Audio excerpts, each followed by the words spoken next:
Merry Christmas, my fellow Guamanians.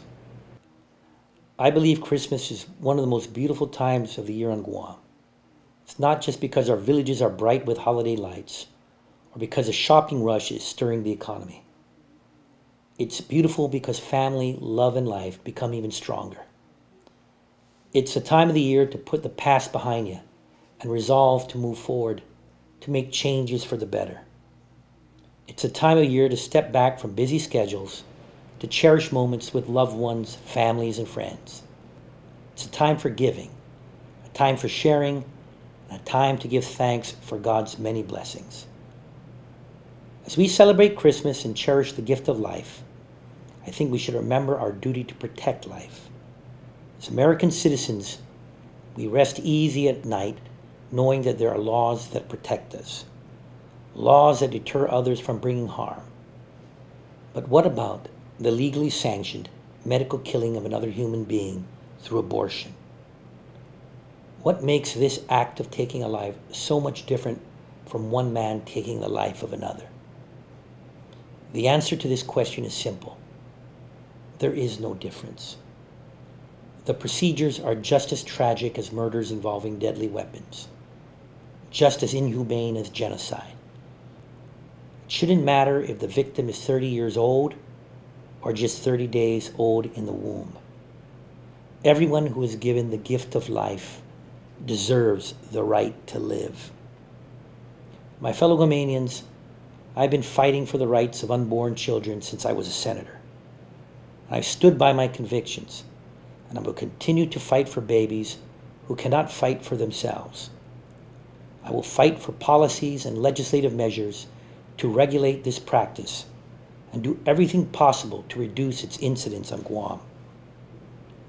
I introduced legislation that would make it a crime for a doctor to kill a child who can feel pain. I've also given lawmakers a bill that required the informed consent of women seeking an abortion. I want the law to require abortion clinics to help these women understand that there are consequences and there are choices. Killing an unborn child is not a solution. It's taking away another human being's God-given right to be a part of this world and to enjoy wonderful experiences such as Christmas. The legislature goes into session today. If the protection of unborn children is at all a priority of the Democratic leadership, a priority above zoning bills and cell phone regulations and appropriations to buy beaches, then I would expect the pro-life bills to be on the agenda Monday and be passed into law. I will not claim to understand the turmoil of those who find themselves in situations where abortion seems like the only option. But to all those who feel that they have no other choice, I plead with you now, please reconsider. Though you may feel there is nowhere else to turn, I assure you, you are not alone.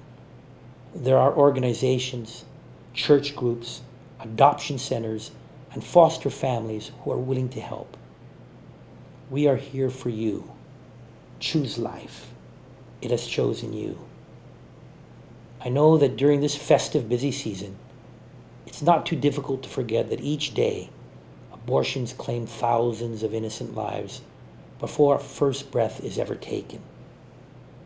But as we celebrate life and all its wonder today, let's also be mindful of our duty to protect life, especially for those unable to protect themselves. Let's begin the new year as a community that believes that when it comes to life, there is no choice.